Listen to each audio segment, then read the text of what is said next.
वक्फ संशोधन बिल देर रात राज्यसभा में हुआ पास। बिल के पक्ष में 128 वोट पड़े, जबकि 95 मेंबर ने बिल के विरोध में की वोटिंग। वक्फ संशोधन बिल करीब 12 घंटे की बहस के बाद राज्यसभा से हुआ पास। बिल को अब मंजूरी के लिए राष्ट्रपति को भेजेगी सरकार।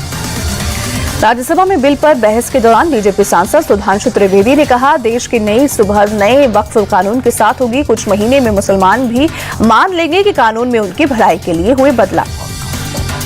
जेडीयू सांसद संजय झा ने किया वक्फ बिल का समर्थन। कहा, आरजेडी और कांग्रेस मुसलमानों के लिए सिर्फ बयानबाजी करते हैं, काम नहीं करते।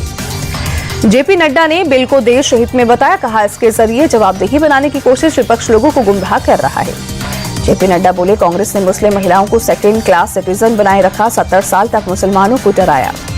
विपक्ष को जेपी नड्डा की नसीहत। कहा, वोट बैंक पॉलिटिक्स से ऊपर सोचे, इसी डर से यूपीए ने मुस्लिम हित के काम रोके। हम बयानबाजी नहीं, काम करके दिखाते हैं।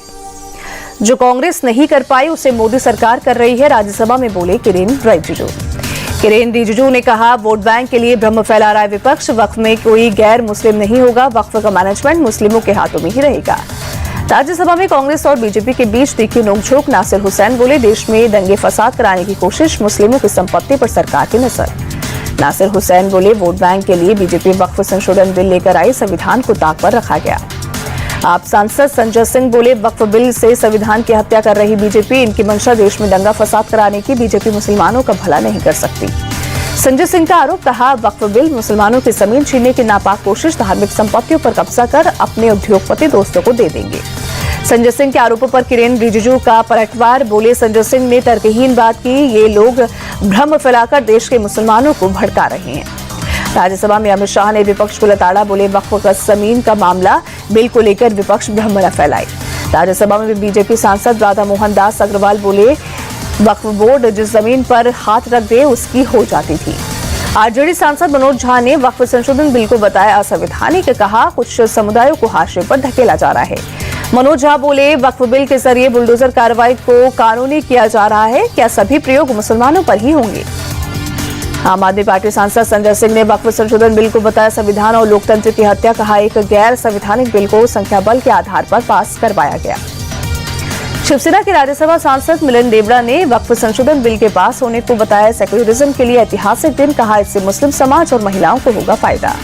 संसद ने वक्फ संशोधन बिल के समर्थन के बाद जेडीयू में उठे विरोध के सुर। पार्टी के अल्पसंख्यक सचिव मोहम्मद शहनवाज मलिक ने दिया पार्टी से इस्तीफा।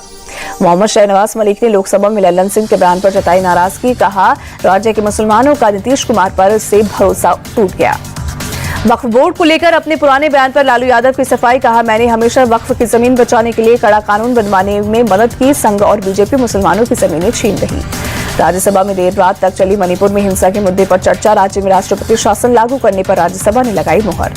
गृह मंत्री अमित शाह ने जल्द ही मणिपुर विवाद सुलझाने का दिया भरोसा। कहा, मणिपुर के 2 संघर्षरत समुदायों की अगली बैठक जल्द ही दिल्ली में होगी।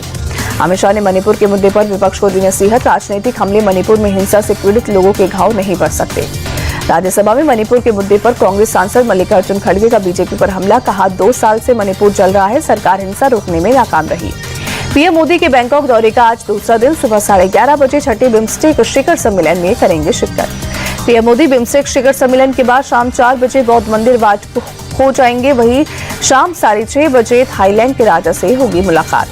बिम्स्टेक शिखर सम्मेलन के लिए आयोजित रात्रि भोज में बांग्लादेश के मुख्य सलाहकार मोहम्मद यूनुस के साथ बैठे पीएम मोदी। आज दोनों नेताओं के बीच हो सकती है द्विपक्षीय बातचीत।